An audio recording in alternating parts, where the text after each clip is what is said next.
In order to sell on the eBay website, you'll need an account so that you can be identified by other users and eBay's staff. This account will permit you to both buy and sell. However, in order to sell on eBay, you'll need to provide some additional information so that eBay can ensure you're a trustworthy seller, as well as setting up a method of payment for your eBay seller fees. We'll talk more about eBay's fees later in the course, but in this movie, we'll focus on getting registered as an individual. As with many websites, the user interface will change from time to time.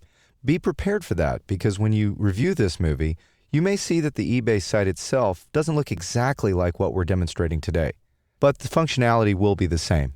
From the ebay.com homepage at ebay.com, you'll see a register link right here at the top of the page near the eBay logo.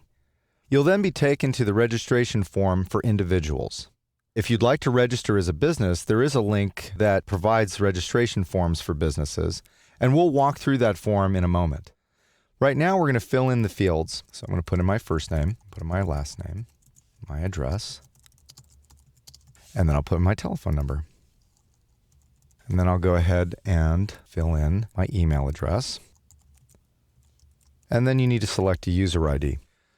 This user ID is how everyone on the site will identify you, and it's your legitimate alias for eBay trading. Use an ID that fits your personality or perhaps what you'll be selling, such as Porcelain by Chris or Clown Boy.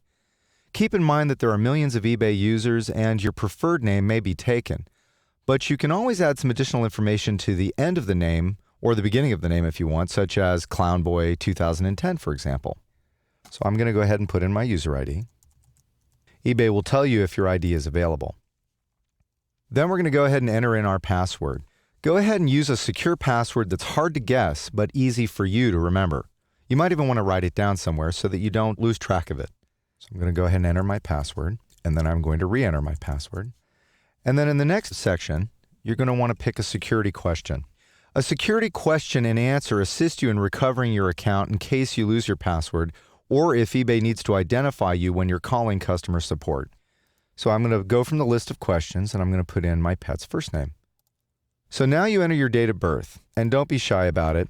eBay is a very secure place to do business. eBay needs to confirm that you're at least 18 years of age, and this also helps ensure that everyone on eBay is a real person and not an internet scammer.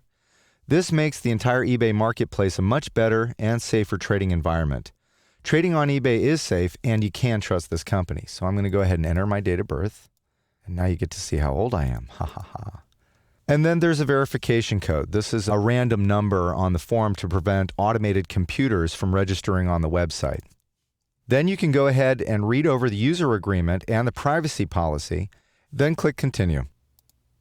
You will now receive an email confirmation. So go ahead and go to your inbox, and you'll see that eBay sent you that confirmation. To complete your registration on eBay, you'll click on the Activate Now button inside of the email. And bingo, you're now a registered member of the eBay community. You'll see an option to sign up for PayPal, which is eBay's payment service. But hang on for a second, and we'll cover doing that in a later lesson. There are some additional requirements to selling on eBay that go beyond simple registration. And before you're allowed to list your very first item, you'll need to provide a valid credit card, a debit card, a bank account, or have your identity verified, and then arrange with eBay a method of payment to paying your seller fees. Yes, it does cost a little bit of money to list and sell items on eBay, and that's how they make their money. We're done with basic registration, and as a registered user on eBay, you can start making purchases right away. But we're here to learn how to sell. So there are a few more steps that we'll need to complete in order to use this account that we've created to list and sell things on the eBay site. And we'll talk about that more later in this chapter.